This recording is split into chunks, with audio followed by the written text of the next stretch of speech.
সবার প্রথমে আমার সামনে আপনারা এখানে যারা বসে আছেন, এই অঞ্চলের আমার দাদা, দিদি, কাকিমা, বৌদি, বোনেরা সকলকে জানাই শুভ নববর্ষের প্রীতি, শুভেচ্ছা, প্রণাম ও ভালোবাসা। সেই সাথে এখানে মঞ্চে উপবিষ্ট রমনদা আছে, জয়ন্তদা আছে, অনুপদা আছে, আরও যারা সকলে আছে, আমি বেশি সময় নেব না, সকলের নাম করে সকলকে আমি আমার শ্রদ্ধা, প্রণাম ও ভালোবাসা জানাই।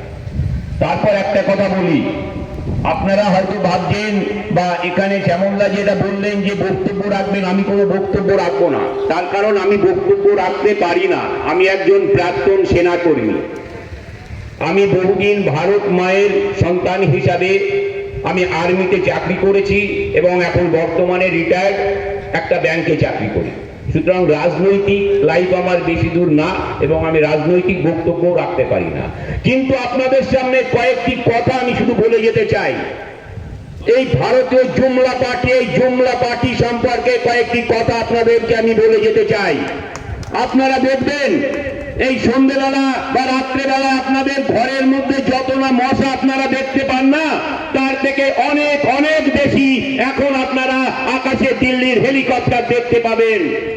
তার কারণ দিল্লি থেকে সমস্ত মোটা ভাই থেকে শুরু করে হালকা ভাই, রোগা চ্যাপ্টা সমস্ত রকমের ভাই দাদারা আসবে তাদের ভোট চাইতে। কিন্তু যখন এই ভোট চলে যাবে, ভোট যখন শেষ হয়ে যাবে, তখন কিন্তু আপনাদের আবার সেই ভূমি ব্যান্ডের সেই গানটা গাইতে হবে। মনে আছে তো সবার সেই গানটা? কলিং এর ঘন্টা শুনা ছুটটা গিয়া দরজা খুলি, কলিং এর ঘন্টা শুনা ছুটটা গিয়া দরজা খুলি, মমতা ব্যানার্জি দাঁড়িয়ে আছে, তোমাদের দেখা নাই রে ভাই, তোমাদের দেখা নাই। বিপদের দিনে পাড়ার সেই তৃণমূল কংগ্রেসের ছেলেগুলো এসে দাঁড়িয়ে আছে, ওই ভোটের সময় লাল গেরুয়া ফ্যাক্টরি দেবে এসে ভোট চাইছিল যে ছেলেগুলো, সেই ছেলেগুলোর দেখা নাই রে ভাই, সেই ছেলেগুলোর দেখা নাই। তাই আমি বলবো, এখন থেকে আমার পাড়া তোমার পাড়া, বিজেপি তারা, বিজেপি তারা, যেখানে বিজেপি দেখবেন তাদেরকে প্রশ্ন করুন, এতদিন নয় তোমরা কোথায় ছিলে? ভোট এসছে তাই তোমাদের দেখা যাচ্ছে। এই যে 5টা বছর, এই 5টা বছর আমার বিপদে আপদে সুখে দুঃখে, তখন তো আমাদের সামনে এই নরোত্তম বিশ্বাস এসছে, এই পাড়ার যে তৃণমূল কংগ্রেসের বন্ধুরা আছে, তৃণমূল কংগ্রেসের ভাইয়ের আছে, তৃণমূল কংগ্রেসের আমার যে পুত্র সম ছেলেগুলো আছে, তারাই তো আমাদের বিপদ এসছে। তোমরা এতদিন কোথায় ছিলে? তাদেরকে প্রশ্ন করুন। এবারের ভোট কিন্তু শুধু নরোত্তম বিশ্বাসকে জেতানোর ভোট নয়, এবারের ভোট শুধু মমতা ব্যানার্জিকে মুখ্যমন্ত্রী করার ভোট নয়, আপনার আমার অধিকারকে ছিনিয়ে নেওয়ার ভোট। আপনার আমার অধিকারকে ছিনিয়ে নিতে হবে। আপনারা জানেন এসআইআর প্রক্রিয়ার মাধ্যমে হয়তো আপনি ভাবছেন আমার ভোট আছে, কিন্তু আপনার ভোট আছে, আপনার প্রতিবেশী হয়তো ভোট নেই, বা আপনার কোনো বন্ধু বান্ধবীর ভোট নেই, বা আপনার কোনো আত্মীয় স্বজনের ভোট নেই, বা আপনার কোনো খুব যে রিলেশনে যে আছে তার ভোট হয়তো কাটা গেছে। সুতরাং তার কথা ভেবে, তার কথা চিন্তা করে তারপরে ভোটটা দেবেন, এই আশাটুকু আপনাদের কাছে রাখবো। এবারে ভোট শুধু যে নরোত্তম বিশ্বাসকে জেতা যাবে এই কারণে আপনাদের আমাদের অধিকারকে ছিনিয়ে নেওয়ার ভোট। আপনাদের বিবেকে একটুখানি লাগবে না?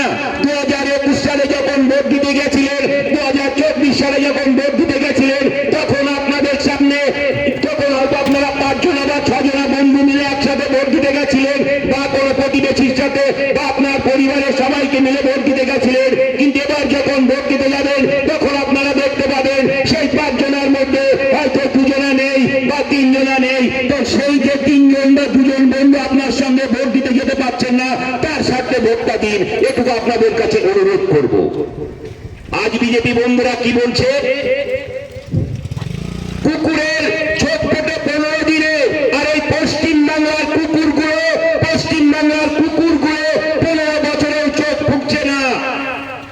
কে বলছে? আমি বলছি না, আপনারা কেউ আমার দিকে তেড়ে আসবেন, আমি আপনাদেরকে কুকুর বলিনি, কিন্তু মাফ করবেন।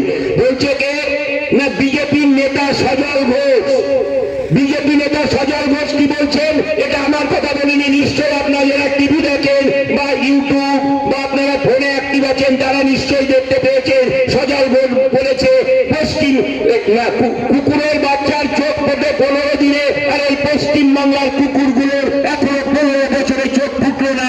তাই আমি বলবো, যে মানুষটা আপনাকে কুকুর বললো, আমাকে কুকুর বললো, আমাদের পশ্চিম বাংলার খেটে খাওয়া মানুষকে কুকুর বললো, আমরা যদি মনে করি আমরা কুকুর নই, তাহলে তার প্রকৃত জবাব দিতে হবে।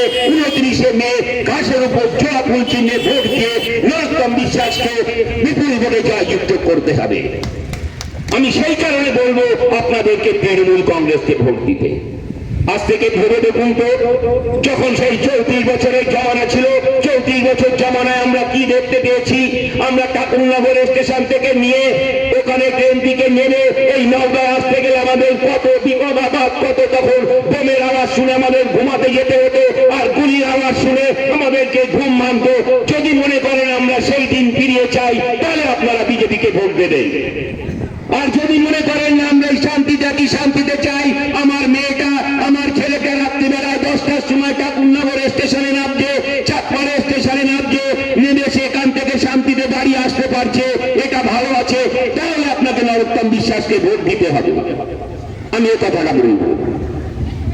আজ শুভেন্দু অধিকারী কি বলছে?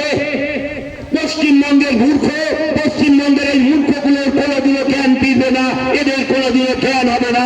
আজ ভারতবর্ষের অনেক রাজ্য বিজেপি আছে, কিন্তু পশ্চিমবঙ্গের মূর্খদের কোনোদিন জ্ঞান হবে না।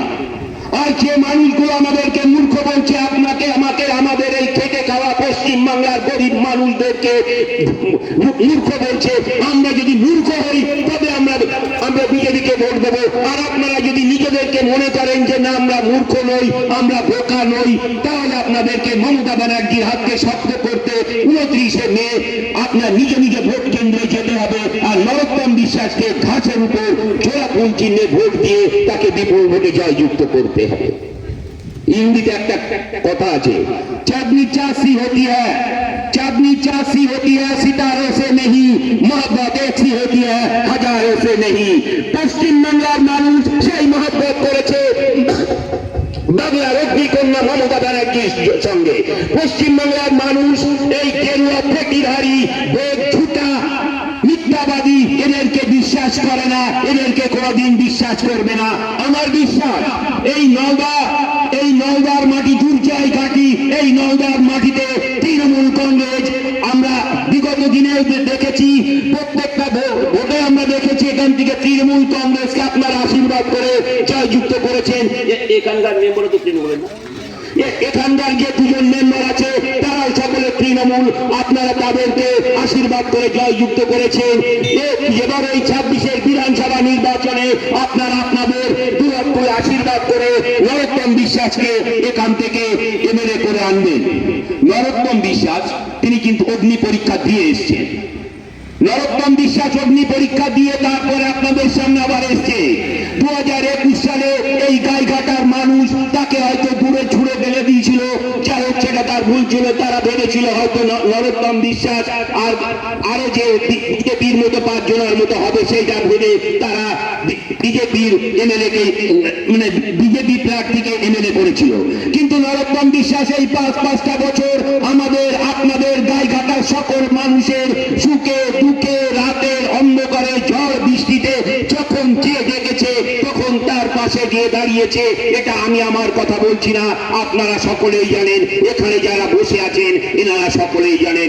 তিনি কখনো একটা রাত্রিবেলায়, আমার নিজের সাথে একদিন হয়েছিল, আমার ওখানে একজনের কুকুরে কামড়েছিল। আমি রাত তখন কটা না 12টা সামথিং কিছু বাজে, আমি নরোত্তম দাকে ফোন করলাম। নরোত্তম দা বললো তুমি এখন, আমি বললাম এত রাতে? বলে ঠিক আছে তুমি পারলে এক্ষুনি একশো, নাইলে কাল সকালে যখনই পাঠাতে পারো তুমি ওকে আমার বাড়িতে পাঠিয়ে দাও, আমার নাম্বারটা দিয়ে আমি তার ব্যবস্থা করব। এবং তারপর দিনই কিন্তু নরোত্তম দার কাছে আমি তাকে পাঠিয়েছি, সে তার ইঞ্জেকশনের ব্যবস্থা করেছে এবং তার সুস্থ করেছে। এই জন্য নরোত্তম বিশ্বাসকে ভোট দেবো। তাই আপনাদের কাছে বারবার অনুরোধ করব, যদি আপনারা শান্তি চান আপনারা এখানে নরোত্তম বিশ্বাসকে অবশ্যই ভোট দেবেন।